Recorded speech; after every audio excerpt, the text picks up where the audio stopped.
এই বছৰ হাই সেকেন্ডাৰী চূড়ান্ত পৰীক্ষাত বহুতো ছাত্ৰ ছাত্ৰীয়ে ফেল কৰিছে। কিয় এই বছৰ বহুতো ছাত্ৰ ছাত্ৰীয়ে ফেল কৰিলে?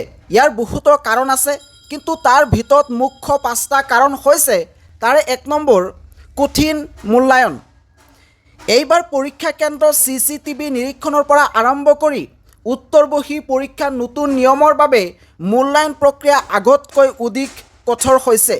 সেইকাৰণে এই বছৰ বহুতো ছাত্ৰ ছাত্ৰী ফেল কৰাৰ সম্ভাৱনা বৃদ্ধি পাইছে। 2 নম্বৰ নতুন শিক্ষানীতি অৰ্থাৎ NEPৰ প্ৰভাৱ। নতুন শিক্ষানীতিৰ আধাৰত প্ৰশ্ন কাকতৰ ধৰণ সলনি কৰা হৈছে।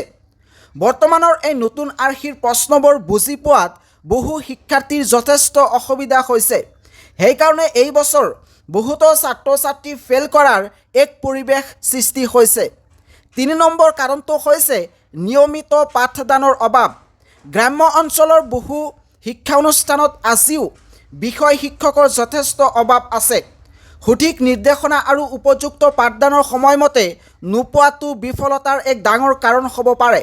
সেইকাৰণে এই বছৰ বহুতো ছাত্ৰ ছাত্ৰী এই হাই সেকেন্ডাৰী চূড়ান্ত পৰীক্ষাত ফেল কৰাৰ সম্ভাৱনা দেখা গৈছে।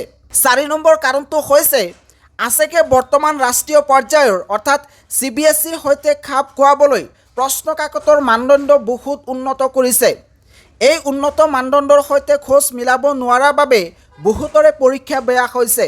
সেইকাৰণে এই বছৰ বহুতো ছাত্ৰ ছাত্ৰী ফেল কৰিব পাৰে বুলি ধাৰণা কৰা হৈছে।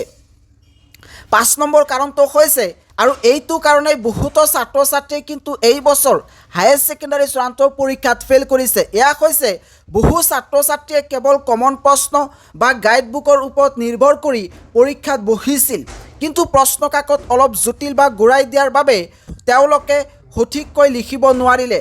সেইকাৰণে এই বছৰ বহুতো ছাত্ৰ ছাত্ৰী ফেল কৰাৰ সম্ভাৱনা বাঢ়িছে। কিন্তু মন কৰিব, এই তথ্যসমূহ বৰ্তমানৰ পৰিস্থিতিৰ ওপৰত ভিত্তি কৰি এক সম্ভাৱনা আহে।